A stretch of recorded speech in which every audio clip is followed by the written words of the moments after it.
بسم اللہ الرحمن الرحیم۔ اس عمل سے دنیا کو کوئی بھی جادو اثر نہیں کر سکتا۔ یہ عمل خصوصاً ان مریضوں کے لیے بھی مفید جن کو ہر وقت یہ خوف سوار رہتا ہو کہ دشمن ان پر جادو کر رہا یا ان پر جادو کیا گیا ہے۔ اگر کوئی شیطانی وار چل گیا ہے تو اللہ تعالیٰ کے کلام سے مدد لینی چاہیے۔ جادو کے ذریعے سے لگائی گئی آگ مٹ جائے گی۔ حضرت جبرائیل علیہ السلام کا حضور صلی اللہ تعالیٰ علیہ وآلہ وسلم کو بتایا گیا ایسا عمل بتائیں گے، نظر بد کتنی بھی خطرناک کیوں نہ ہو وہ فوراً اتر جائے گی۔ آج جو عمل بتانے والے ہیں وہ سحر، جادو ٹونا، نظر بد اور ہر طرح کے تعویذات کے بد اثرات کو ختم کرنے کے لیے قوی الاثر ہے۔ خواہ کسی خبیث ارواح کی چوکی بٹھائی گئی ہو، سب کا اثر باطل ہو جائے گا۔ اس وظیفے سے شیطانوں کے سر سے محفوظ بھی رہا جا سکتا ہے۔ جادو کو ختم کرنے کے لیے جھوٹے اور باطل لوگوں کا سہارا نہ لینا، اسی کا نام اپنا ایمان بچانا ہے۔ یہ عمل جادو سے بچنے کا ایک مضبوط ذریعہ ہے۔ حضور صلی اللہ تعالیٰ علیہ وآلہ وسلم سے صحیح طور پر یہ ثابت ہے۔ آپ صلی اللہ تعالیٰ علیہ وآلہ وسلم نے فرمایا، ہر بیماری کی دوا ہے۔ اگر بیماری کی دوا صحیح دی جائے تو اس بیماری سے نجات مل جاتی ہے۔ اللہ تعالیٰ نے کوئی بیماری نہیں اتاری مگر اس کی دوا بھی اتاری ہے۔ جادو کی تاثیر کو ماننا ضروری ہے کیونکہ یہ براہ راست قرآن مجید اور صحیح حدیث سے ثابت ہے۔ جب کوئی جادوگر کسی پر جادو کرتا ہے، یوں سمجھے جادوگر نے غلاظت اٹھا کر اس کی طرف پھینک دی۔ اب یہ متعلقہ شخص پر ہے کہ وہ اس غلاظت سے کس قدر متاثر ہوا ہے۔ صرف اس کی ذات متاثر ہوئی یا اس کا خاندان بھی یا اس کا رہائش گاہ بھی اس پلیدی کا شکار ہوئی؟ اگر ہوئی تو کس قدر ہوئی؟ اب اگر متاثرہ شخص اس گندگی کو ہٹانے کا بندوبست نہیں کرتا تو یہ اپنی نحوست پھیلانا شروع کر دیتی ہے۔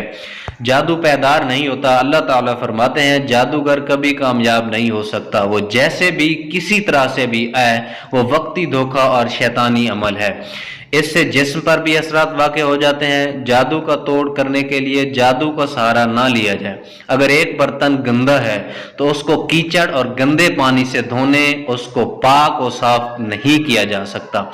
برائی کو اچھائی کے ساتھ ٹھیک کریں۔ یہ عمل حضرت عبداللہ بن سلام سے متعلق ہے جو یہودیت کو چھوڑ کر دائرہ اسلام میں داخل ہوئے۔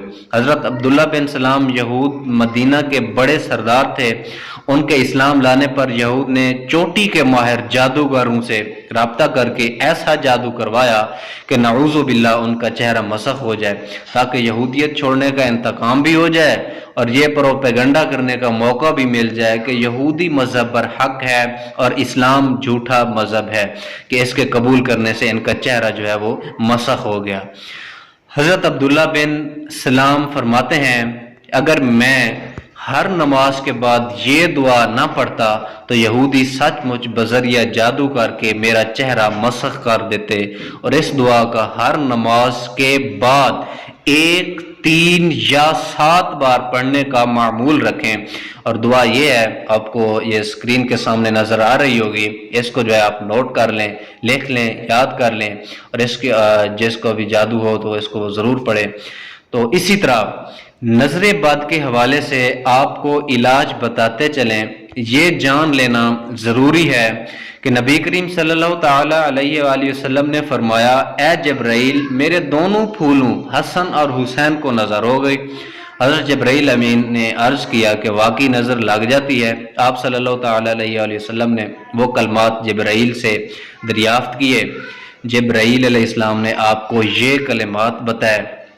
یہ کلمات آپ کو جو ہے وہ سکرین پہ نظر آ رہے ہوں گے، یہ نوٹ کر لیں، دیکھ لیں، پڑھ لیں۔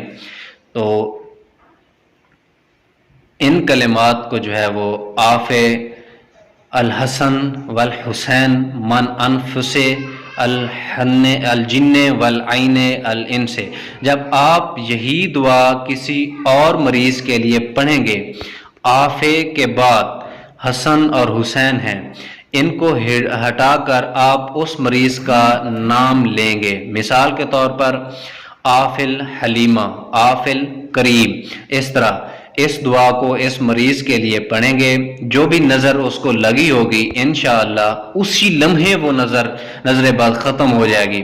یہی دعا نبی صلی اللہ تعالی علیہ وآلہ وسلم نے حضرت امام حسن اور حسین پر پڑھ کر دم کیا، اسی لمحے وہ کھیلنے کودنے لگ گئے تھے۔ جزاک اللہ